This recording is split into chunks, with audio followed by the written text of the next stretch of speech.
नमस्ते दोस्तों, आपका स्वागत है एक ऐसे वीडियो में जो लिटरली आपकी यूपीएससी जर्नी बदल सकता है। आज हम बात करने वाले हैं एक ऐसे एग्जाम के बारे में जो सिर्फ एक एग्जाम नहीं बल्कि एक सपना है। एक सपना जो लाखों लोग देखते हैं पर कुछ ही लोग उसे पूरा कर पाते हैं। हम बात कर रहे हैं यूपीएससी सिविल सर्विसेज एग्जामिनेशन की। अगर आप पहली बार यूपीएससी देना चाहते हो या फिर पहली बार ही क्रैक करना चाहते हो तो ये 10 पावरफुल स्ट्रेटजीज आपको जरूर देखनी चाहिए। ये वीडियो आपके लिए एक ब्लूप्रिंट, एक रोड मैप साबित होगा जो आपको भीड़ से अलग करेगा और आपको आपकी मंजिल एलबीएस ना के बहुत करीब ले जाएगा। ये 10 स्ट्रेटजीज दोस्तों कोई हवा में बनाई गई बातें नहीं है, हर एक पॉइंट प्रूवन है। टॉपर्स की एक्सपीरियंस से, उनके सालों की मेहनत और उनके लर्निंग्स का निचोड़ है।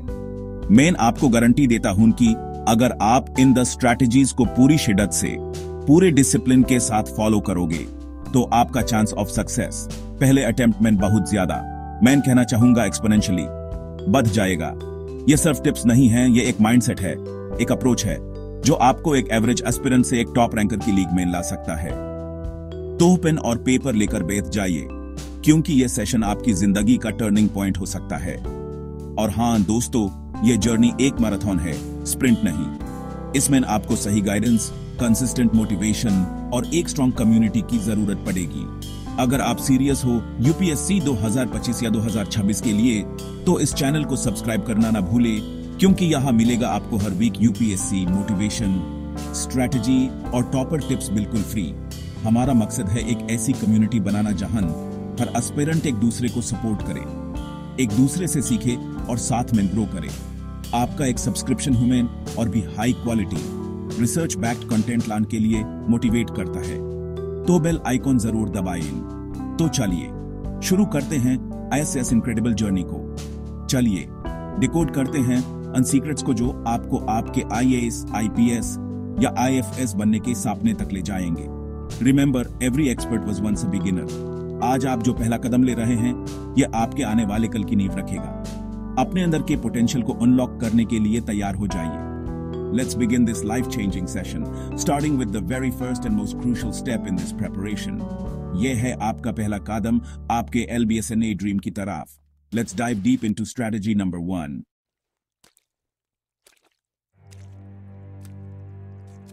स्ट्रैटेजी नंबर 1 दोस्तों और सबसे जरूरी स्ट्रैटेजी है build a strong foundation. Imagine कीजिए आप एक बहुत ऊंची, एक मैग्निफिसेंट बिल्डिंग बनाना चाहते हैं। क्या आप उसकी नींव, उसका फाउंडेशन कमजोर रखेंगे? कभी नहीं। यूपीएससी की यह बिल्डिंग भी बिल्कुल वैसी ही है। अगर आपकी नींव, आपके बेसिक्स ही कमजोर हैं तो आप कितनी भी एडवांस्ड बुक्स पढ़ लें, कितनी भी कोचिंग कर लें, आपकी प्रिपरेशन हमेशा डगमगाएगी। और इस प्रिपरेशन की सबसे अहम, सबसे मजबूत नींव है एनसीईआरटीज। क्लास 6 से 12वीं तक की एनसीईआरटीज को आपको अपना गीता, अपना कुरान, अपनी बाइबल समझना होगा। यही वो किताबें हैं जो आपकी सोचने की शक्ति को डेवलप करती हैं। बहुत से एस्पिरेंट्स ये गलती करते हैं कि वो सीधी एडवांस्ड रेफरेंस बुक्स पर जंप कर जाते हैं। उन्हें लगता है एनसीईआरटीज तो बच्चों की किताबें हैं, इससे क्या होगा। लेकिन दोस्तों, ये सबसे बड़ी भूल है। यूपीएससी आपसे रॉकेट साइंस नहीं पूछ रहा, वो आपसे बेसिक कॉन्सेप्ट्स की डीप अंडरस्टैंडिंग मांगता है। हिस्ट्री, ज्योग्राफी, पॉलिटी, इकोनॉमिक्स के जो फंडामेंटल कॉन्सेप्ट्स हैं वो एनसीईआरटी से बेहतर कोई नहीं समझा सकता। इनकी भाषा इतनी सरल और इतनी साफ होती है कि कॉम्प्लेक्स टॉपिक्स भी आपको आसानी से समझ आ जाते हैं। पहले अटेम्प्ट में क्लियर करने वाले हर टॉपर से आप पूछ लीजिए, वो आपको यही कहेंगे कि उन्होंने एनसीईआरटीज को कम से कम 3 से 4 बार पढ़ा है। तो आपका पहला काम होना चाहिए कि आप एक टाइम टेबल बनाएं और उसमें एनसीईआरटीज को प्रायोरिटी दें। सिर्फ पढ़ना नहीं है दोस्तों, उन्हें समझना है। हर लाइन के पीछे का क्यों और कैसे जानने की कोशिश करनी है।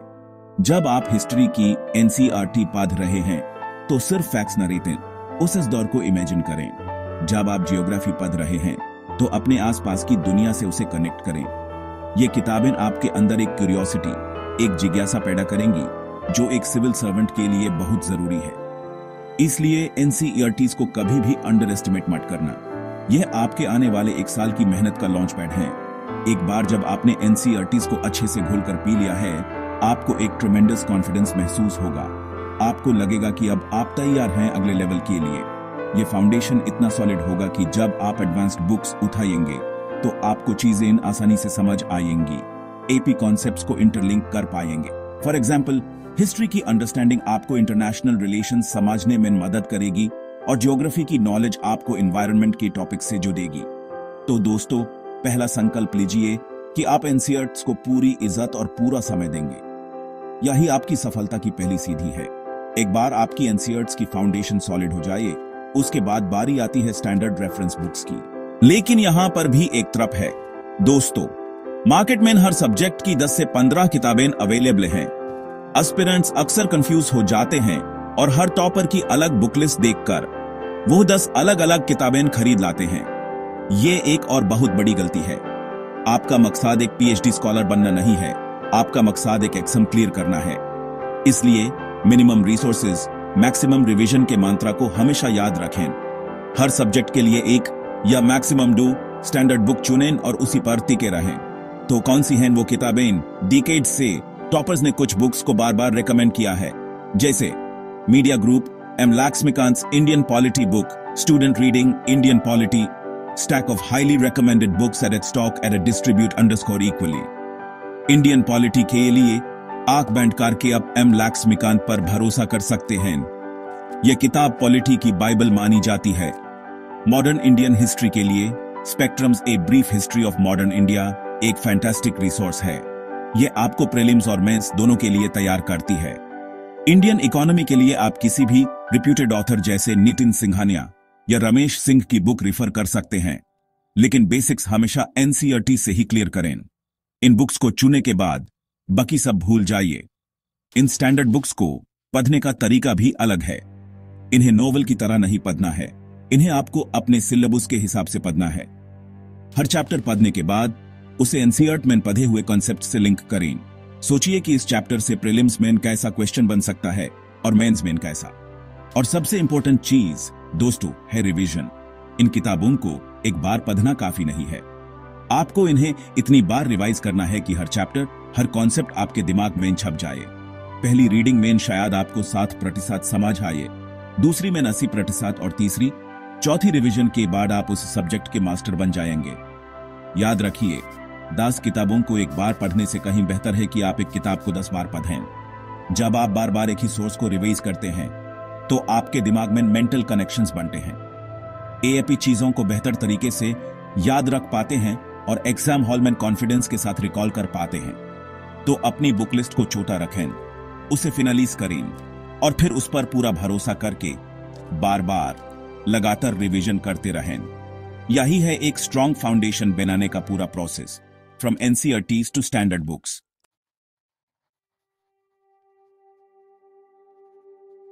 अब आते हैं स्ट्रैटेजी नंबर 2 पर, जो आपके प्रिपरेशन को एक दिशा देगी। Decode the syllabus and previous year papers. दोस्तों, यूपीएससी का समंदर बहुत गहरा और विशाल है। अगर आप बिना कंपास के इस समंदर में उतर गए तो आपका भटकना तय है। और इस यूपीएससी के समंदर में आपका कंपास, आपका नॉर्थ स्टार है यूपीएससी का ऑफिशियल सिलेबस। मैं आपसे कहना चाहूंगा, सिर्फ सिलेबस को पढ़ना नहीं है, उसे मेमोराइज करना है, उसे घोंट के पी जाना है। आपके स्टडी टेबल के सामने प्रीलिम्स और मेंस का सिलेबस लगा होना चाहिए। हर एक शब्द, हर एक टॉपिक आपके दिमाग में फिट होना चाहिए। ऐसा क्यों जरूरी है? क्योंकि सिलेबस ही आपको बताता है कि आपको क्या पढ़ना है और उसे भी ज्यादा जरूरी क्या नहीं पढ़ना है। जब आप न्यूज़पेपर पढ़ रहे होंगे तो सिलेबस आपको बताएगा कि कौन सी न्यूज आपके काम की है और कौन सी नहीं। जब आप कोई बुक पढ़ रहे होंगे तो सिलेबस आपको गाइड करेगा कि किस चैप्टर पर ज्यादा फोकस करना है। बहुत से एस्पिरेंट्स सालों तक मेहनत करते रहते हैं, लेकिन वो ऐसी चीजें पढ़ते रहते हैं जो कभी एग्जाम में पूछी ही नहीं जाती। उनकी मेहनत गलत दिशा में चली जाती है। सिलेबस को डिकोड करना मतलब हर टॉपिक के स्कोप को समझना। सिलेबस के हर कीवर्ड का एक मतलब है। फॉर एग्जाम्पल, अगर सिलेबस में Indian culture will cover the salient aspects of art forms, literature and architecture from ancient to modern times लिखा है, तो आपको हर आर्ट फॉर्म की पीएचडी नहीं करनी है। आपको सेलिएंट एस्पेक्ट्स यानी मुख्य विशेषताओं पर फोकस करना है। ये अंडरस्टैंडिंग आपको स्मार्ट वर्क करने में मदद करती है। आपको पता चलता है कि यूपीएससी आपसे एक जनरलिस्ट की अंडरस्टैंडिंग एक्सपेक्ट कर रहा है, ना कि एक स्पेशलिस्ट की। इसलिए रोज सुबह उठकर 15 मिनट अपने सिलेबस को देखें, उसको बार बार पढ़ें। धीरे धीरे वो आपके सबकॉन्शियस माइंड का हिस्सा बन जाएगा। यह प्रोसेस आपको एक यूपीएससी लेंस देगा। एएपी दुनिया को उस लेंस से देखना शुरू कर देंगे। आपको हर चीज में, हर न्यूज में, हर डिस्कशन में सिलेबस के टॉपिक्स नजर आने लगेंगे। जब आप इस लेवल की क्लैरिटी हासिल कर लेंगे, तब आपकी प्रिपरेशन आधी आसान हो जाएगी। आपका टाइम बचेगा, आपकी एनर्जी सही जगह लगेगी और आपका कॉन्फिडेंस बढ़ेगा। तो दोस्तों, आज ही यूपीएससी की वेबसाइट से ऑफिशियल सिलेबस डाउनलोड करें, उसका प्रिंट आउट लें और उससे अपना सबसे अच्छा दोस्त बना लें। यही वो गाइड है जो आपको इस अंधेर जंगल में सही रास्ता दिखाएगा। सिलेबस आपका मैप है, तो previous year question papers, PYQs आपके रियल गाइड हैं। ये आपको बताते हैं कि उस मैप पर चलना कैसे है। दोस्तों, कम से कम पिछले 10 साल के प्रीलिम्स और मेंस के पेपर्स को एनालाइज करना नॉन नेगोशिएबल है। ये आपकी प्रिपरेशन का एक अनिवार्य, एक मैंडेटरी हिस्सा है। सिर्फ क्वेश्चन सॉल्व करना एनालिसिस नहीं होता। एनालिसिस का मतलब है यूपीएससी की माइंड को डिकोड करने की कोशिश करना। यह समझने की कोशिश करना कि यूपीएससी किस तरह के क्वेश्चंस पूछता है, किन टॉपिक्स को ज्यादा इंपॉर्टेंस देता है और क्वेश्चंस का डिफिकल्टी लेवल क्या होता है। जब आप पीवाईक्यूज को एनालाइज करते हैं तो आपको ट्रेंड्स दिखने लगते हैं। एएपी दिखेंगे कि कुछ थीम्स, कुछ टॉपिक्स हैं जिनसे यूपीएससी बार बार क्वेश्चंस पूछता है, जैसे बुद्धिज्म और जैनिज्म, फंडामेंटल राइट्स, पार्लियामेंट जैसे टॉपिक्स यूपीएससी के फेवरेट हैं। यह एनालिसिस आपको अपनी पढ़ाई को प्रायोरिटाइज करने में मदद करता है। आपको पता चलता है कि किन एरियाज में आपको ज्यादा गहरे में जाना है और किन एरियाज को आप सरफेस लेवल पर पढ़ सकते हैं। यह आपको रेफरेंस बुक्स पढ़ते विकटी भी गाइड करता है। आपको पता होता है कि इस चैप्टर से पहले इस तरह का सवाल आ चुका है, तो मुझे इसे इस पर्सपेक्टिव से पढ़ना है। पीएक्यूज आपको सिर्फ व्हाट टू स्टडी नहीं बताते, बल्कि हाउ टू स्टडी भी बताते हैं। प्रीलिम्स के पेपर्स देखकर आपको पता चलता है कि यूपीएससी कितने एनालिटिकल और कॉन्सेप्ट बेस्ड क्वेश्चंस पूछता है। सिर्फ फैक्ट्स रटने से काम नहीं चलेगा। आपको ऑप्शंस को एलिमिनेट करने की आर्ट सीखनी होगी। मेंस के पेपर्स देख कर आपको आंसर राइटिंग का अंदाजा लगता है। आपको पता चलता है कि 150 या 250 शब्दों में एक बैलेंस्ड और स्ट्रक्चर्ड आंसर कैसे लिखना है। यह आपको शुरू से ही एक सही डायरेक्शन में सोचने के लिए मजबूर करते हैं। इसलिए हर सब्जेक्ट शुरू करने से पहले उसके पिछले 10 साल के क्वेश्चंस जरूर देखें। तो आपका एक्शन प्लान क्या होना चाहिए? एक अलग नोटबुक बनाइए पीवाईक्यूज के लिए। सब्जेक्ट वाइज और टॉपिक वाइज क्वेश्चंस को सेग्रीगेट कीजिए। हर क्वेश्चन के नीचे लिखिए कि वो सिलेबस के किस हिस्से से है। इस एक्सरसाइज से आप सिलेबस और पीवाईक्यूज के बीच एक मजबूत कनेक्शन बना पाएंगे। ये मेहनत आपको शुरू में थोड़ी ज्यादा लगेगी, लेकिन बिलीव में दोस्तों, ये आपके आगे के 10 से 12 महीनों की मेहनत को इतना फोकस्ड और इतना एफिशिएंट बना देगी कि आपको इसका रिजल्ट अपने मॉक टेस्ट में और फाइनली रियल एग्जाम में साफ दिखेगा। पीवाईक्यूज आपके सबसे बड़े टीचर हैं, उनसे सीखना मत भूलिएगा।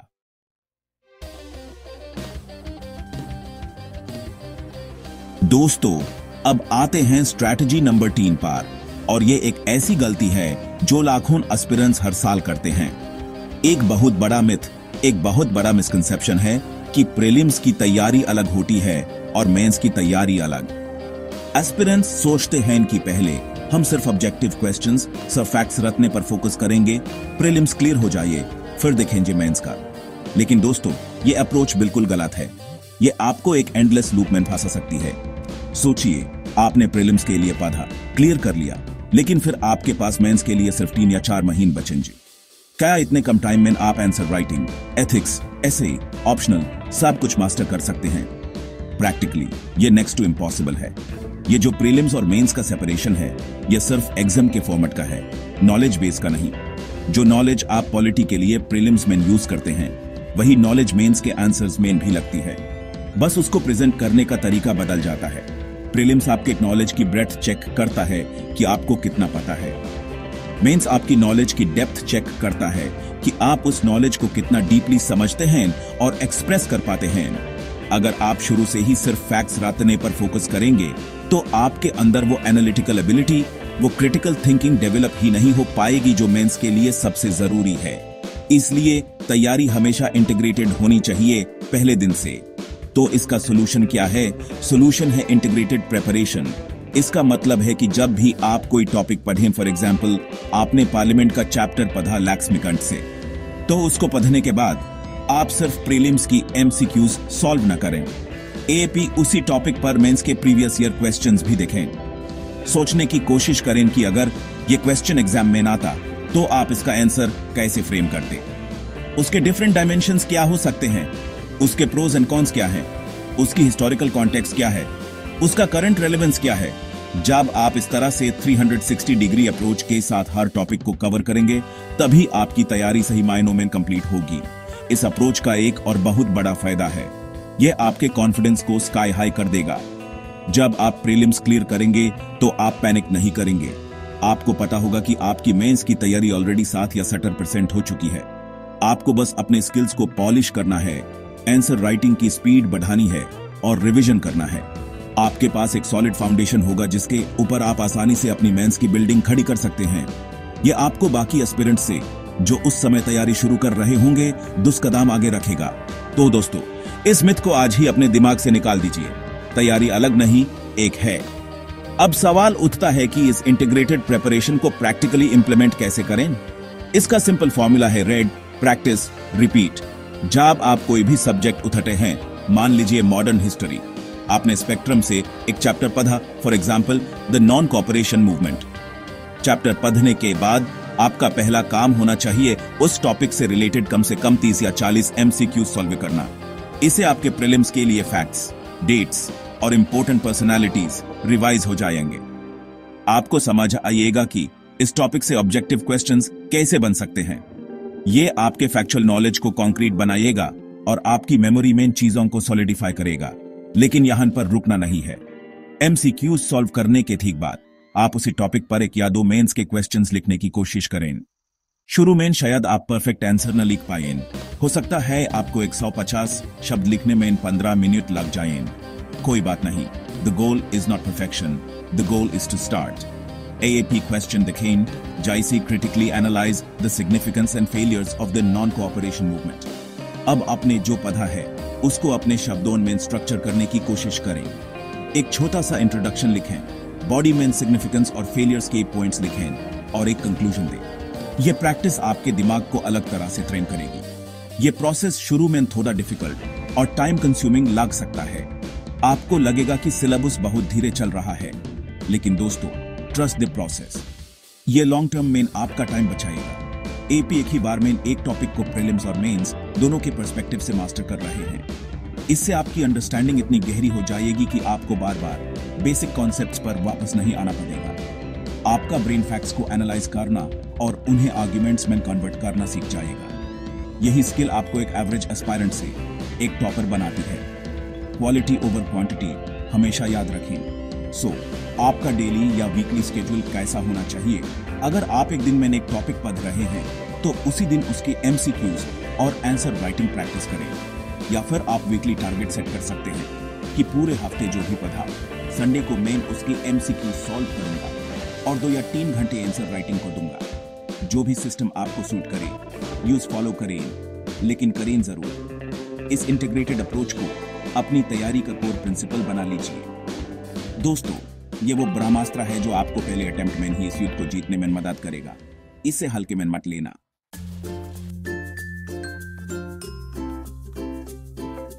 दोस्तों, अब हम बात करेंगे स्ट्रैटेजी नंबर 4 की, जो है नोट्स मेकिंग। और यहाँ पर भी एक बहुत कॉमन ट्रैप है जिसमें ज्यादातर स्टूडेंट्स फंस जाते हैं।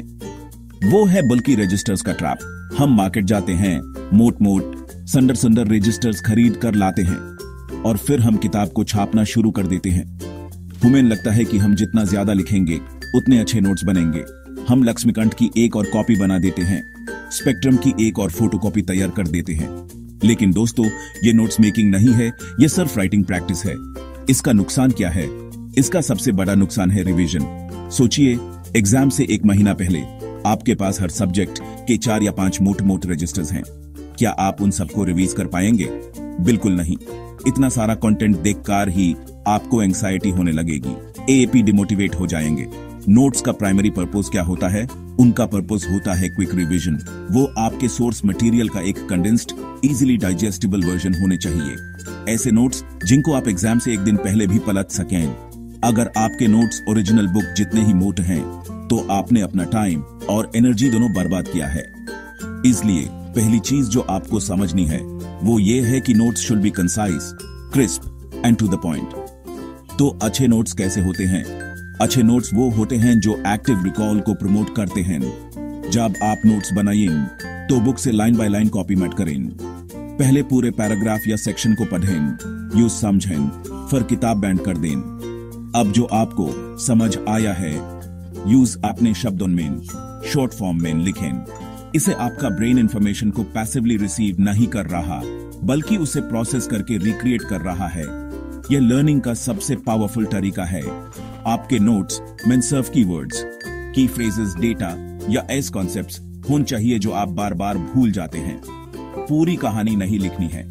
एक और गलती जो एस्पिरेंट्स करते हैं वो है पहली रीडिंग में ही नोट्स बनाना शुरू कर देना।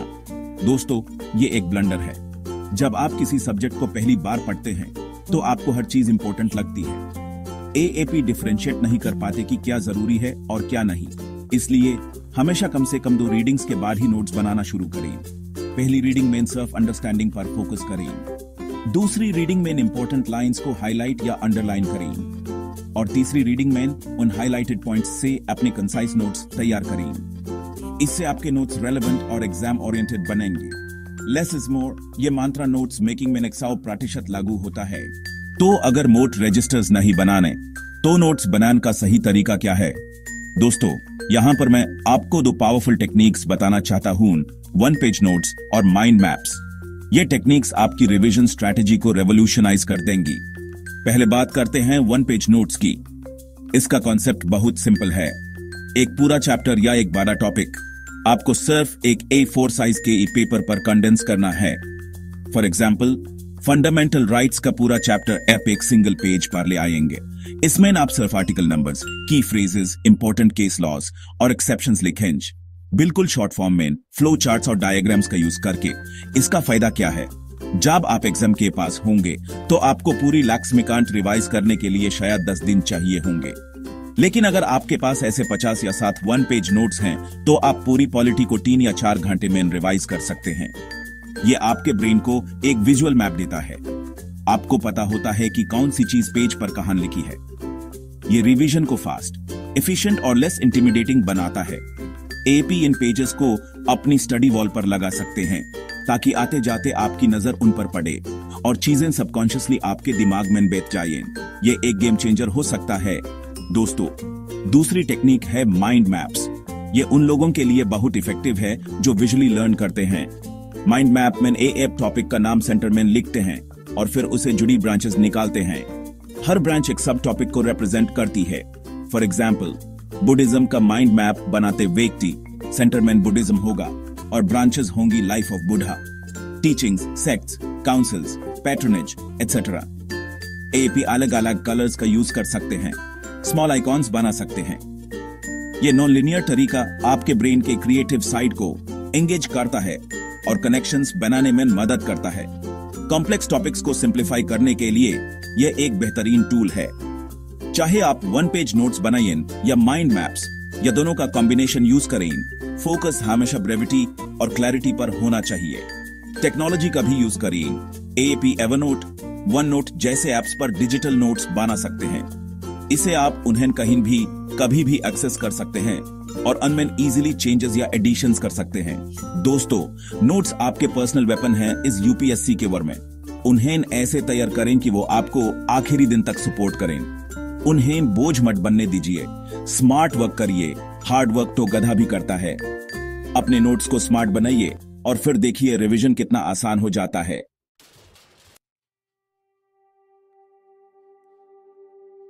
दोस्तों, अब आती है 5वीं और सबसे क्रूशियल स्ट्रेटजीज में से एक। यह वो चीज है जिसे बहुत से सीरियस एस्पायरेंट्स भी निगलेक्ट कर देते हैं, और वो है टेस्ट सीरीज। मैं इसको मैंडेटोरी के रहा हूं, ऑप्शनल नहीं। दोस्तों, आप कितना भी पढ़ लें, कितनी भी किताबें खत्म कर लें, जब तक आप अपने आप को टेस्ट नहीं करेंगे, आपकी तैयारी अधूरी है। टेस्ट सीरीज आपकी प्रिपरेशन का आईना है। ये आपको आपकी असली जगह दिखाती है। ये आपको बताती है कि आप कहां स्टैंड करते हैं, आपकी स्ट्रेंथ्स क्या हैं और सबसे जरूरी आपकी वीकनेसेस क्या हैं। बिना टेस्ट दिए एग्जाम में जाना बिना नेट प्रैक्टिस की वर्ल्ड कप फाइनल खेलने जाने जैसा है। बहुत से स्टूडेंट्स को मॉक टेस्ट्स देने से डर लगता है। उन्हें लगता है कि कम मार्क्स आएंगे तो डिमोटिवेशन होगा। अभी सिलेबस पूरा नहीं हुआ है, एक बार सब पढ़ लूं फिर टेस्ट दूंगा। दोस्तों, ये सबसे बड़ा बहाना है। सिलेबस यूपीएससी का कभी पूरा नहीं होता। अगर आप इस परफेक्ट मोमेंट का इंतजार करते रहेंगे तो वो कभी नहीं आएगा। आपको समझना होगा कि मॉक टेस्ट में गलती करना रियल एग्जाम में गलती करने से 1000 गुना बेहतर है। यहां की हर गलती एक लेसन है। यहां पर कम आए हुए मार्क्स एक वार्निंग है, एक अपॉर्चुनिटी है सुधार करने की। इस डर को अपने ऊपर हावी मत होने दीजिए। टेस्ट सीरीज आपको सिर्फ नॉलेज के लिए टेस्ट नहीं करती, यह आपको एग्जाम टेम्परामेंट के लिए तैयार करती है। वो 2 घंटे के प्रेशर को कैसे हैंडल करना है, यह आप मॉक टेस्ट देकर ही सीखते हैं। टाइम मैनेजमेंट कैसे करना है, कौन से क्वेश्चंस पहले अटेम्प्ट करने हैं, कौन से बाद में, ओएमआर शीट को बिना गलती के कैसे भरना है, एजुकेटेड गेस कैसे लेना है, जिसे इंटेलिजेंट गेसिंग भी कहते हैं। यह सारी स्किल्स आप किताबें पढ़ कर नहीं सीख सकते। इनके लिए आपको उस माहौल में, उस प्रेशर में बार बार अपने आप को डालना पड़ेगा। हर मॉक टेस्ट एक ड्रेस रिहर्सल है फाइनल शो के लिए। इसलिए मेरी आपसे रिक्वेस्ट है, एक अच्छी सी टेस्ट सीरीज, चाहे वो किसी भी रिप्यूटेड कोचिंग की हो, जरूर ज्वाइन करें। और सिर्फ ज्वाइन ना करें, उसे रिलीजियसली फॉलो करें। प्रीलिम्स से पहले कम से कम 30 या 40 फुल लेंथ मॉक टेस्ट्स देना जरूरी है। और मेंस के लिए भी सेक्शनल और फुल लेंथ टेस्ट्स लिखना अनिवार्य है। इन टेस्ट्स को बिल्कुल एग्जाम कंडीशंस में दें। सुबह 9 बजे 30 मिनट पर पेपर लेकर बैठें, 11 बजे 30 मिनट तक यूज सॉल्व करें। अपने आप को वही माहौल दें जो आपको एग्जाम हॉल में मिलेगा। इस डिसिप्लिन से ही आप उस डी डे के प्रेशर के लिए मेंटली और फिजिकली तैयार हो पाएंगे। दोस्तों, मॉक टेस्ट देना बैटल का सिर्फ आधा हिस्सा है। असली काम, असली लर्निंग टेस्ट देने के बाद शुरू होती है, और वो है टेस्ट एनालिसिस। अगर आपने 2 घंटे का टेस्ट दिया है तो आपको कम से कम 3 या 4 घंटे उसके एनालिसिस पर लगाने चाहिए। सिर्फ अपने मार्क्स देखना और आगे बढ़ जाना, यह सबसे बड़ी बेवकूफी है। आपने जो टेस्ट दिया है वो एक गोल्ड माइने है इंफॉर्मेशन की, आपकी गलतियों की। आपको उस गोल्ड माइने को खोदना है। एक अलग से नोटबुक बनाइए जिसे आप मिस्टेक नोटबुक कह सकते हैं, और उसमें हर टेस्ट के बाद अपनी गलतियों को कैटेगराइज करके लिखिए। आपकी गलतियां ब्रॉडली 3 या 4 तरह की हो सकती हैं। पहली, कंसेप्चुअल एरर्स, मतलब आपको वो कंसेप्ट ही नहीं पता था या गलत पता था। ऐसे क्वेश्चंस की टॉपिक्स को आपको अपनी सोर्स बुक से जाकर दोबारा पढ़ना है और अपने नोट्स में ऐड करना है। दूसरी, सिली मिस्टेक्स, मतलब आपको क्वेश्चन आता था लेकिन जल्द।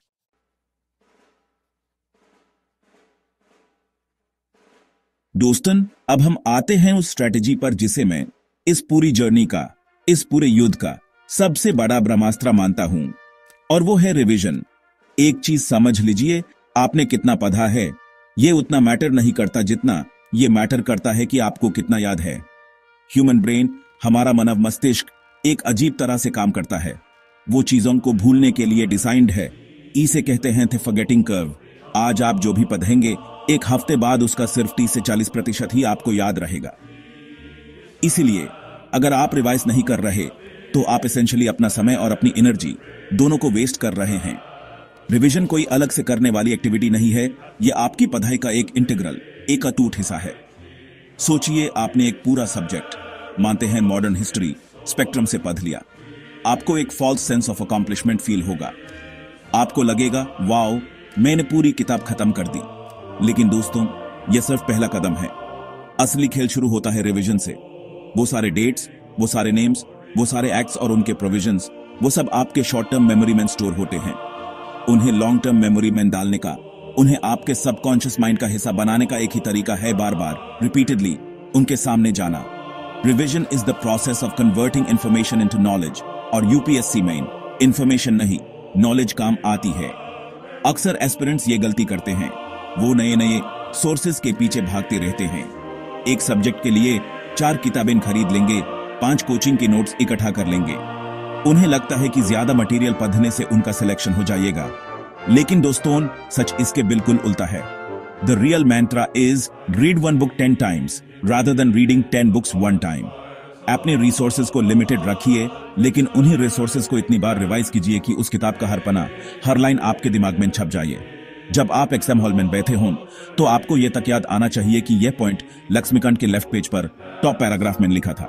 यह लेवल का कॉन्फिडेंस, यह लेवल का कमांड सिर्फ और सिर्फ रिवीजन से ही आ सकता है। इसलिए रिवीजन को एक बोझ मत समझिए, यह एक इन्वेस्टमेंट है। हर घंटा जो आप रिवीजन में डालते हैं वो आपके फाइनल स्कोर में मल्टीपल रिटर्न्स देगा। यह आपके कॉन्फिडेंस को बिल्ड करता है। जब आप चीजें भूलते नहीं हैं तो आपको स्ट्रेस कम होता है, आपको एक शांति महसूस होती है कि हाँ, मेरी तैयारी सही दिशा में जा रही है। रिवीजन आपके ज्ञान के फाउंडेशन को सीमेंट करता है, यूज इतना मजबूत बना देता है कि प्रीलिम्स के ट्रिकी क्वेश्चंस और मेंस के एनालिटिकल सवाल दोनों उसे हिला ना पाए। रिवीजन ही वो ब्रिज है जो आपके एफर्ट्स को आपके रिजल्ट से जोड़ता है। इस ब्रिज को कमजोर मत होने देना। Section 2, the practical revision strategy. तो अब सवाल उठता है कि रिवीजन करें कैसे। इसका भी एक सिस्टमैटिक, एक साइंटिफिक तरीका है। पहला रूल है डेली रिवीजन। जी हाँ दोस्तन, रोज आज आपने दिन भर में जो भी नया पढ़ा है, सोने से पहले 30 से 45 मिनट निकालकर उस तेजी से रिवाइज कीजिए। इससे वो इंफॉर्मेशन आपके ब्रेन में पहली बार कंसोलिडेट होगी। इसके बाद आता है वीकली रिवीजन। हर हफ्ते संडे को या किसी एक दिन कुछ नया मत पढ़िए। उस पूरे हफ्ते में आपने जो भी पढ़ा है उस रिवाइज कीजिए। यह आपका सेकंड लेयर ऑफ कंसोलिडेशन होगा। इससे आपकी मेमोरी और भी पक्की होगी। ये एक रूटीन, एक आदत बनानी पड़ेगी। इसके बाद आता है मंथली रिवीजन। हर महीने के आखिरी 2 दिन आपको उस पूरे महीने में पढ़े गए सारे टॉपिक्स को रिवाइज करना है। एएपी देखेंगे कि जब आप तीसरी बार उसी चीज को पढ़ रहे होंगे तो आपको बहुत कम समय लगेगा, चीजें आपको जानी पहचानी लगेंगी। और यही तो गोल है, अपने नोट्स को, अपने स्टडी मटेरियल को अपना सबसे अच्छा दोस्त बना लेना है। इसके अलावा जब भी आप कोई नया सब्जेक्ट शुरू करें, उससे पहले पुराने सब्जेक्ट को एक बार तेजी से रिवाइज कर लें। यह इंटरकनेक्टेड लर्निंग को प्रमोट करता है और आपको चीजों को लिंक करने में मदद करता है। रिवीजन का मतलब सिर्फ रट्टा मारना नहीं है, बल्कि कॉन्सेप्ट्स के बीच के कनेक्शंस को और गहरा करना है।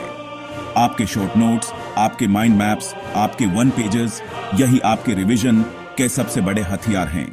पूरी किताब बार बार रिवाइज करना प्रैक्टिकल नहीं है, लेकिन अपने हाथ से बनाए गए कंसाइज नोट्स को आप घंटों में रिवाइज कर सकते हैं। जब आप टेस्ट सीरीज दे रहे हों तो हर टेस्ट के बाद सिर्फ मार्क्स देखकर आगे मत बढ़ जाइए। उस टेस्ट की सॉल्यूशंस को, अपनी गलतियों को और उन टॉपिक्स को जिनके सवाल आपने गलत किए, उन्हें रिवाइज कीजिए। यह भी रिवीजन का एक बहुत पावरफुल फॉर्म है। यह आपको आपके वीक एरियाज बताता है जिन पर आपको और फोकस करने की जरूरत है। Revision is not a passive activity, it is an active process of self correction and improvement. ऑन्ट मैं बस इतना कहूंगा कि कम से कम 3 से 4 बार, आइडियलिस्टिकली 5 बार आपका पूरा सिलेबस एग्जाम से पहले रिवाइज हो जाना चाहिए। पहली बार पढ़ने में अगर आपको एक सब्जेक्ट में 15 दिन लगते हैं तो पहले रिवीजन में 7 दिन लगेंगे, दूसरे में 3 दिन और तीसरे रिवीजन में आप शायद 1 दिन में ही पूरा सब्जेक्ट रिवाइज कर लेंगे। यही रिवीजन की शक्ति है। यह टाइम को कंप्रेस कर देता है। यह आपके दिमाग को इतना ट्रेन कर देता है कि वो इंफॉर्मेशन को तेजी से प्रोसेस और रिकॉल कर पाए। याद रखिए दोस्तों, in the battle of UPSC knowledge is the sword, but revision is the art of sharpening that sword. बिना धार वाली तलवार से युद्ध नहीं जीता जाता।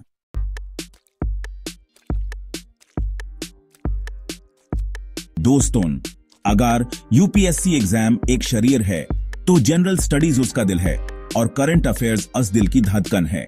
एएपी इस धड़कन को इग्नोर करके इस एग्जाम में जिंदा नहीं रह सकते। आज की टाइम में यूपीएससी ने प्रीलिम्स और मेंस दोनों को इतना डायनामिक बना दिया है कि लगभग हर सवाल कहीं न कहीं करंट इवेंट से जुड़ा होता है। वो आपसे सीधे सीधे स्टैटिक नॉलेज नहीं पूछ रहे, वो देखना चाहते हैं कि क्या आप उस स्टैटिक नॉलेज को, उस किताबी ज्ञान को आसपास हो रही घटनाओं से जोड़ पाते हैं या नहीं।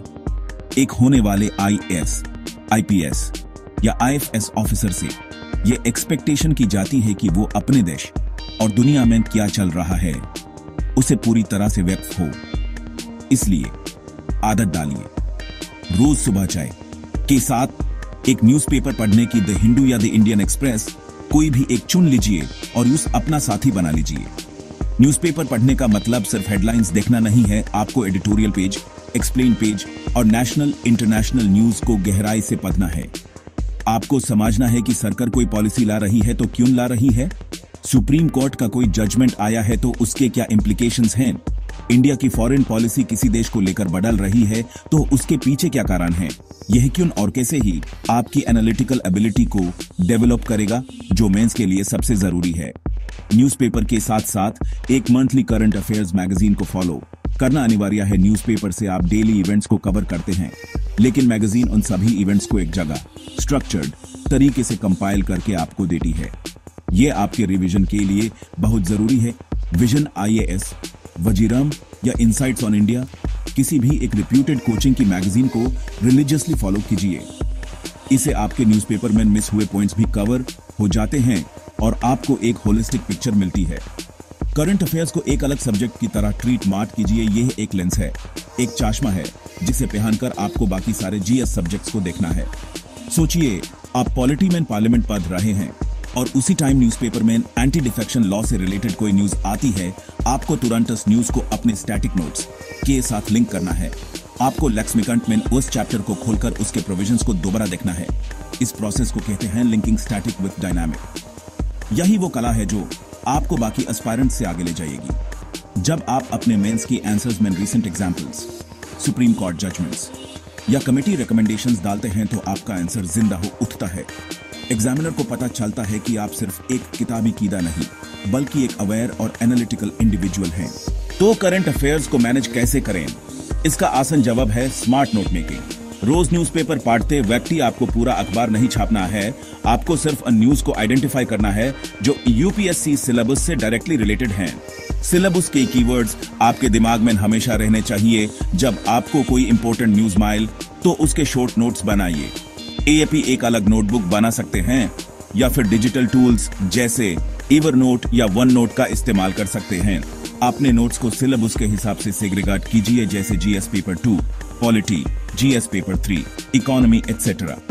इससे रिवीजन के टाइम बहुत आसानी होती है। हर न्यूज आइटम के नोट्स बनाते वाकुटी 5Ws और 1H फ्रेमवर्क का इस्तेमाल कीजिए। व्हाट क्या हुआ, वाई क्यों हुआ, व्हेन कब हुआ, वेयर कहां हुआ, हु कौन इन्वॉल्व था और हाउ कैसे हुआ। इसके साथ साथ अस न्यूज के बैकग्राउंड, उसके प्रोस एंड कॉन्स और आगे का रास्ता, वे फॉरवर्ड के बारे में भी पॉइंट्स लिखिए। यह स्ट्रक्चर आपको मेंस के आंसर राइटिंग में सीधा हेल्प करेगा।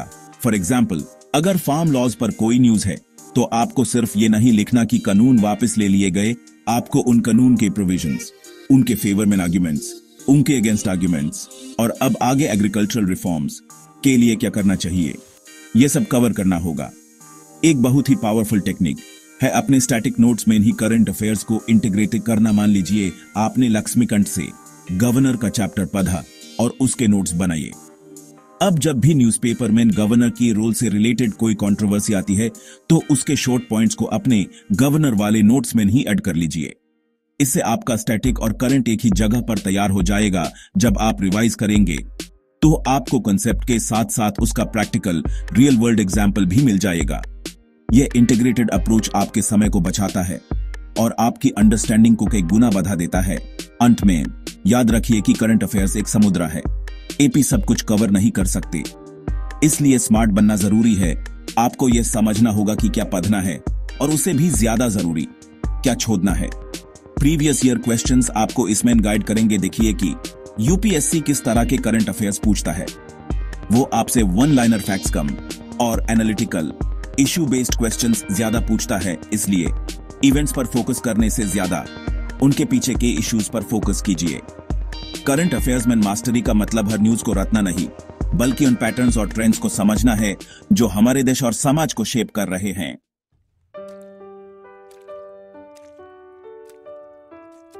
दोस्तों, अब तक हमने ज्ञान अर्जित करने की, नॉलेज गेन करने की बात की, लेकिन UPSC मेंस एक ऐसा युद्ध है जहां सिर्फ ज्ञान का होना काफी नहीं है। यहां आपको उस ज्ञान को प्रस्तुत करना, यूज प्रेजेंट करना आना चाहिए और इसका एक ही माध्यम है, आंसर राइटिंग। AAP कितने भी बड़े ज्ञानी क्यों ना हो, अगर आप अपने विचारों को, अपने नॉलेज को 150 या 250 शब्दों में एक स्ट्रक्चर्ड तरीके से 7 से 9 मिनट के अंदर नहीं लिख सकते तो आपकी सारी मेहनत बेकार है। आंसर राइटिंग वो ब्रिज है जो आपके दिमाग में स्टोर किए हुए नॉलेज को आंसर शीट तक ले जाता है, और यह ब्रिज एक दिन में नहीं बनता, इसे रोज थोड़ा थोड़ा करके बनाना पड़ता है। बहुत सारे एस्पिरेंट्स ये गलती करते हैं कि वो सोचते हैं पहले मैं पूरा सिलेबस खत्म कर लेता हूं, फिर आंसर राइटिंग शुरू करूंगा। दोस्तों, ये सबसे बड़ी भूल है। वो दिन कभी नहीं आता जब आपको लगेगा कि आपका सिलेबस 100% कंप्लीट हो गया है। आंसर राइटिंग को पहले दिन से या कम से कम तैयारी के 1 महीने बाद से ही शुरू कर देना चाहिए। शुरू में आप बुरा लिखेंगे, बहुत बुरा लिखेंगे। आपको शायद एक आंसर लिखने में 20-25 मिनट लग जाएंगे। आपके पास कंटेंट नहीं होगा, लेकिन हिम्मत नहीं हारनी है। यह प्रोसेस का हिस्सा है। जैसे एक बच्चा गिर गिर कर ही चलना सीखता है, वैसे ही एक एस्पिरेंट बुरा लिख कर ही अच्छा लिखना सीखता है। तो शुरुआत कैसे करें? रोज एक या 2 क्वेश्चन से स्टार्ट कीजिए। AAP प्रीवियस ईयर क्वेश्चंस उठा सकते हैं, या ऑनलाइन बहुत सारी वेबसाइट्स हैं जो डेली आंसर राइटिंग प्रैक्टिस कराती हैं। शुरू में टाइम लिमिट या वर्ड लिमिट की चिंता मत कीजिए। आपका पहला गोल होना चाहिए क्वेश्चन की डिमांड को समझना। क्वेश्चन आपसे क्या पूछ रहा है, उसके कीवर्ड्स क्या हैं, जैसे discuss, critically analyse, elaborate, comment. हर कीवर्ड का एक अलग मतलब होता है और वो आपके आंसर के स्ट्रक्चर को डिफाइन करता है। शुरू के कुछ हफ्ते सिर्फ इस चीज पर फोकस कीजिए कि आप क्वेश्चन की डिमांड को एड्रेस कर पा रहे हैं या नहीं। धीरे धीरे जब आप कंफर्टेबल हो जाइए, तब अपने आंसर्स में स्ट्रक्चर लाने की कोशिश कीजिए। और यूपीएससी आंसर्स का गोल्डन स्ट्रक्चर है इंट्रोडक्शन, बॉडी एंड कंक्लूजन। ये 3 स्तंभ हैं जिन पर आपका पूरा आंसर टिका होता है। इंट्रोडक्शन में आपको आंसर का एक ब्रीफ ओवरव्यू देना है, टॉपिक को डिफाइन करना है या उसे रिलेटेड कोई रीसेंट कॉन्टेक्स्ट, डेटा या फैक्ट बताना है। बॉडी आपके आंसर का मेन पार्ट है, जहां आप क्वेश्चन की डिमांड के हिसाब से पॉइंट्स, आर्गुमेंट्स, एग्जांपल्स और एनालिसिस प्रेजेंट करते हैं। और कंक्लूजन में आपको अपने आंसर को समराइज करना है और एक पॉजिटिव, फॉरवर्ड लुकिंग या सॉल्यूशन ओरिएंटेड नोट पर खत्म करना है। Section 2 the IBC framework and beyond. चलिए इस introduction, body, conclusion IBC framework को थोड़ा और गहराई से समझते हैं। आपका इंट्रोडक्शन कैची और टू द पॉइंट होना चाहिए। एग्जामिनर के पास आपकी पूरी कॉपी चेक करने के लिए बहुत कम समय होता है। आपका इंट्रोडक्शन उनका ध्यान खींचने वाला होना चाहिए।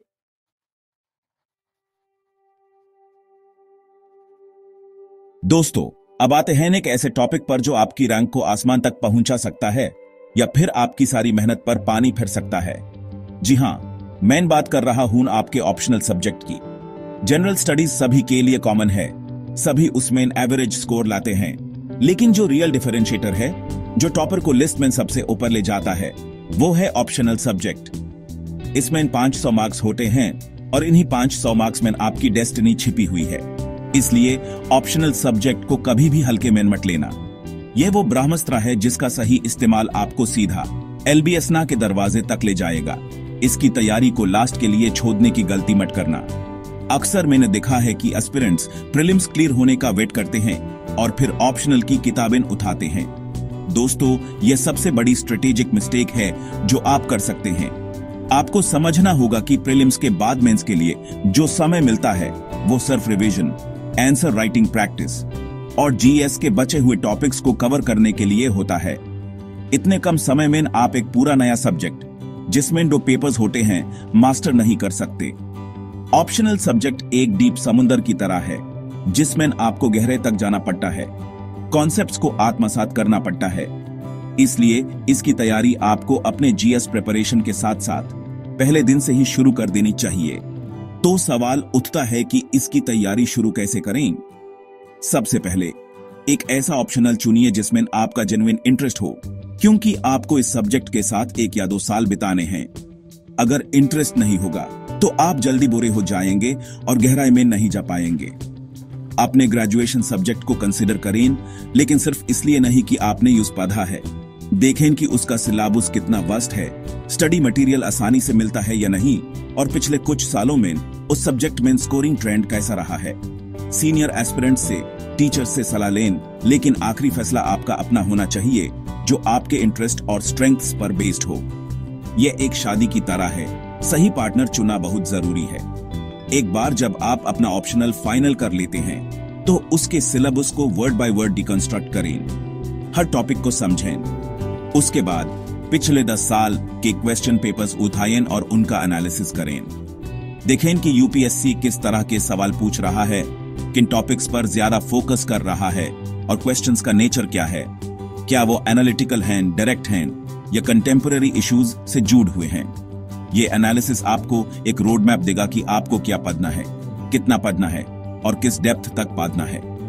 बिना इस एनालिसिस के ऑप्शनल की तैयारी करना अंधेरे में तीर चलाने जैसा है, जिसमें निशाना लगने के चांसेस बहुत कम होते हैं। ऑप्शनल सब्जेक्ट की तैयारी में स्टैंडर्ड बुक्स और रिसोर्सेज का चुनाव करना बेहद जरूरी है। हर ऑप्शनल के लिए कुछ गोल्ड स्टैंडर्ड बुक्स होती हैं जिनको टॉपर्स और टीचर्स रेकमेंड करते हैं। उन बुक्स की एक लिस्ट बनाइए और उन्हें ही फॉलो करें। दूसरे सोर्सेज से थोड़ा थोड़ा पढ़ने से बेहतर है कि आप एक या दो स्टैंडर्ड सोर्सेज को बार बार पढ़ें। अपने रिसोर्सेज को लिमिटेड रखें। इसके अलावा अगर जरूरत पड़े तो किसी अच्छे कोचिंग इंस्टीट्यूट के नोट्स रिफर कर सकते हैं, लेकिन उन पर पूरी तरह से डिपेंड न रहें। आपके खुद के बनाए हुए नोट्स ही आपके सबसे बड़े साथी साबित होंगे, क्योंकि वो आपकी अपनी अंडरस्टैंडिंग और लैंग्वेज में होंगे, जिसे रिवीजन करना बेहद आसान हो जाएगा। नोट्स बनाने की स्ट्रैटेजी ऑप्शनल में और भी ज्यादा महत्वपूर्ण हो जाती है। यहां भी आपको वन पेजर नोट्स या माइंड मैप्स वाली टेक्निक का इस्तेमाल करना है। हर टॉपिक के लिए ऐप थिंकर्स, थ्योरीज, की कॉन्सेप्ट्स, एग्जाम्पल्स और केस स्टडीज को एक जगह कंसोलिडेट करें। ऑप्शनल में आपको स्कॉलर्स और उनके व्यू पॉइंट्स को कोट करना होता है, तो इनके अलग से शॉर्ट नोट्स बना लें। पेपर डो अक्सर अप्लाइड होता है, जिसमें आपको करंट अफेयर्स से लिंक करना होता है, तो अपने स्टैटिक नोट्स में करंट एग्जाम्पल्स को ऐड करते रहें। ये इंटीग्रेटेड नोट्स आपको एग्जाम से पहले क्विक रिवीजन में जबरदस्त मदद करेंगे और आपके आंसर्स को एक अलग डेप्थ देंगे जो एग्जामिनर को इम्प्रेस करेगी। ऑप्शनल में आंसर राइटिंग की प्रैक्टिस जीएस से थोड़ी अलग होती है। यहाँ आपको एक एक्सपर्ट की तरह लिखना होता है, न कि एक जनरलिस्ट की तरह। आपके आंसर्स में सब्जेक्ट स्पेसिफिक टर्मिनोलॉजी, थ्योरीज और स्कॉलर्स का जिक्र होना जरूरी है। इसलिए शुरू से ही डेली एक या दो ऑप्शनल की क्वेश्चंस लिखने की आदत डालें। अपने आंसर्स को किसी सीनियर या टीचर से इवैल्यूएट करवाएं, उनके फीडबैक पर काम करें। देखें कि आपका स्ट्रक्चर सही है या नहीं, क्या आपने क्वेश्चन की डिमांड को ठीक से एड्रेस किया है और क्या आपके आर्गुमेंट्स लॉजिकल और वेल सपोर्टेड हैं। यह प्रैक्टिस आपको सब्जेक्ट पर कमांड देगी और आपके कॉन्फिडेंस को बूस्ट करेगी। एंड में याद रखें कि ऑप्शनल में हाई स्कोर करने का राज है conceptual clarity plus revision plus answer writing. इन तीनों पिलर्स को आपको मजबूत करना है। अपने ऑप्शनल को अपना दोस्त बना लें, उसके साथ समय बिताएं, यूज समझें। जब आप अपने सब्जेक्ट से प्यार करने लगेंगे तो वो सब्जेक्ट भी आपको मार्क्स के रूप में सारा प्यार देगा। ये 500 मार्क्स आपकी फाइनल रैंक तय करेंगे, आपको आपकी मनपसंद सर्विस दिलवाएंगे। इसलिए इसमें अपना 100% दें, पूरी शिद्दत और लगन के साथ इसकी तैयारी करें, क्योंकि यही वो चाबी है जो आपके सपनों का ताला खोलेगी।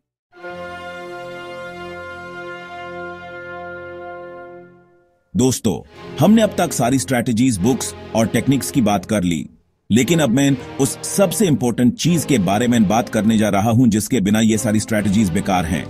वो है आपका माइंडसेट। यूपीएससी की ये जर्नी एक 100 मीटर की स्प्रिंट नहीं है, बल्कि ये एक लंबी, थका देने वाली मैराथन है। यहां पर वो नहीं जीता जो सबसे तेज दौड़ता है, बल्कि वो जीता है जो अंत तक दौड़ता रहता है, बिना रुके, बिना थके।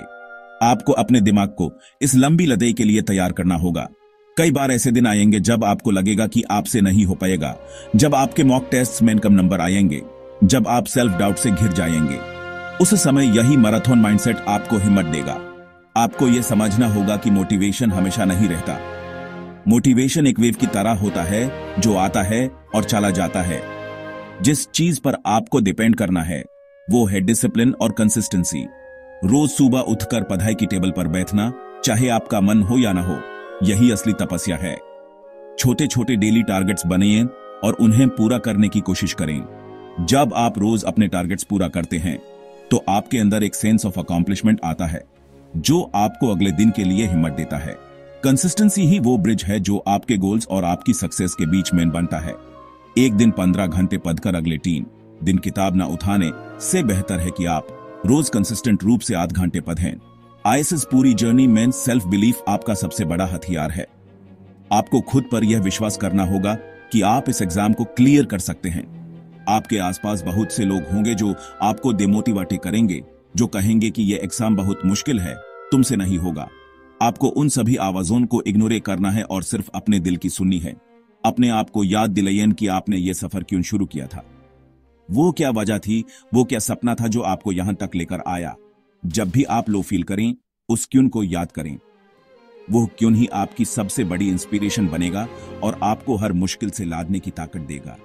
एएपी कपाबले हैं, आप में वो पोटेंशियल है, बस खुद पर भरोसा रखें।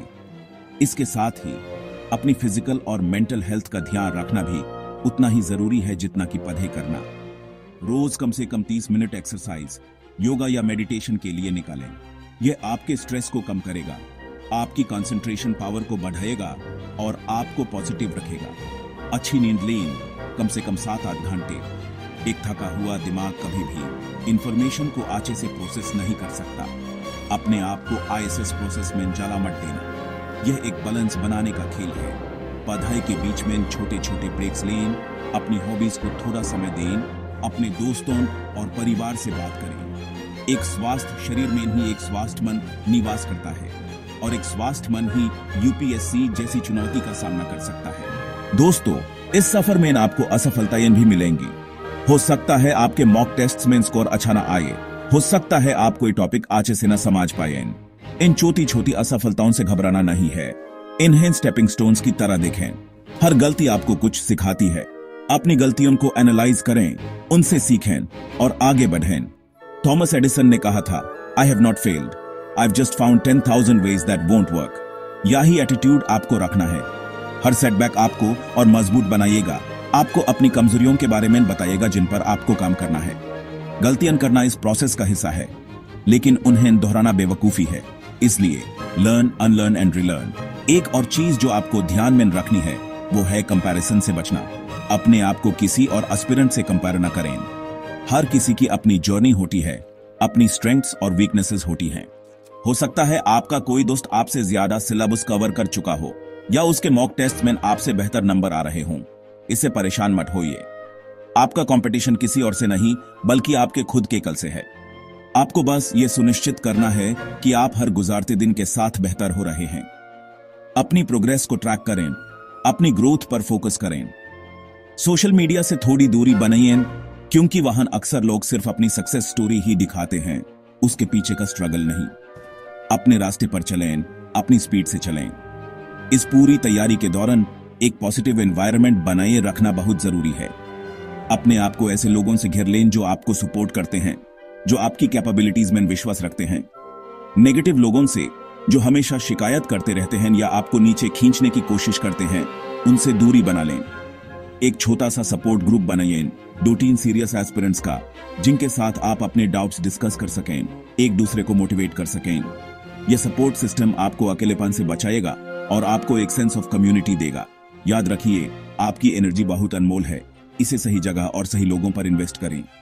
अंत में मैं बस यही कहना चाहूंगा कि यह एग्जाम सिर्फ आपके नॉलेज का टेस्ट नहीं है, बल्कि यह आपके पेशेंस, परसिवरेंस और कैरेक्टर का टेस्ट है। यह आपको एक बेहतर इंसान बनाएगा। आईएएस पूरे प्रोसेस को एंजॉय करें। हर दिन कुछ नया सीखने की खुशी को महसूस करें। जब आप इस जर्नी को एक बोझ न समझकर एक अपॉर्चुनिटी की तरह देखेंगे, तो आपकी तैयारी और भी आसान और मजेदार हो जाएगी।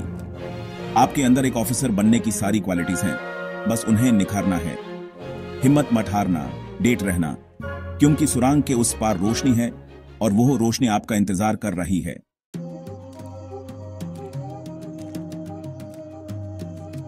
तो दोस्तों, ये थी वो 10 गोल्डन स्ट्रैटेजीज जो आपको पहले ही अटेम्प्ट में यूपीएससी क्रैक करने में मदद कर सकती हैं। हमने फाउंडेशन से लेकर माइंडसेट तक हर एक पहलू पर गहरी चर्चा की है। ये रास्ता आसान नहीं है, इसमें चुनौतियां आएंगी, लेकिन अगर आप इन स्ट्रैटेजीज को पूरी ईमानदारी और डिसिप्लिन के साथ फॉलो करेंगे, तो सफलता जरूर आपके कदम चूमेगी। हर स्ट्रैटेजी एक दूसरे से जुड़ी हुई है। आप एक को फॉलो करके दूसरे को नहीं छोड़ सकते। यह एक होलिस्टिक अप्रोच है, एक कंप्लीट पैकेज है जो आपको तैयार करेगा इस देश की सबसे प्रतिष्ठित सेवा में जाने के लिए। यह सारी बातें, यह सारी स्ट्रैटेजीज तभी काम आएंगी जब आप इन पर एक्शन लेंगे। सिर्फ वीडियो देख लेने से या नोट्स बना लेने से कुछ नहीं होगा। असली बदलाव तब आएगा जब आप आज अभी से इन चीजों को अपनी डेली रूटीन में शामिल करेंगे। छोटे कदम उठाइए, लेकिन रोज उठाइए। आपने स्टडी टेबल के सामने इन स्ट्रेटजीज को लिखकर लगा लें ताकि ये हमेशा आपको आपके लक्ष्य की याद दिलाती रहें। ये आपका कंपास है जो आपको इस विशाल सिलेबस के समुद्र में भटकने नहीं देगा और आपको सही दिशा में ले जाएगा। आपकी मेहनत और ये स्मार्ट स्ट्रेटजीज जब मिल जाएंगी तो रिजल्ट आना तय है। मैं जानता हूं कि आप में से हर एक एस्पिरेंट के अंदर वो आग है, वो जाज्बा है कुछ कर गुजारने का। बस उस आग को सही दिशा देने की जरूरत है। कभी भी अपने आप को कम मत समझना। आपने ये सपना देखा है तो इसे पूरा करने की हिम्मत भी आपके अंदर ही है। ये जर्नी आपको अकेलेपन का एहसास करा सकती है, लेकिन याद रखिएगा आप अकेले नहीं हैं। मैं और मेरी पूरी टीम आपके साथ है। हम आपके लिए ऐसे ही इंफॉर्मेटिव और मोटिवेशनल कंटेंट लाते रहेंगे जो आपकी तैयारी को और आसान बनाएगा। आपके हर सवाल, हर डाउट का हम स्वागत करते हैं। याद रखो, पहला अटेम्प्ट ही बेस्ट अटेम्प्ट होना चाहिए और आप भी कर सकते हो अगर स्मार्टली पढ़ोगे। मैं हूं आपके साथ इस जर्नी में, so let's crack it together. All the best, मिलते हैं नेक्स्ट वीडियो में।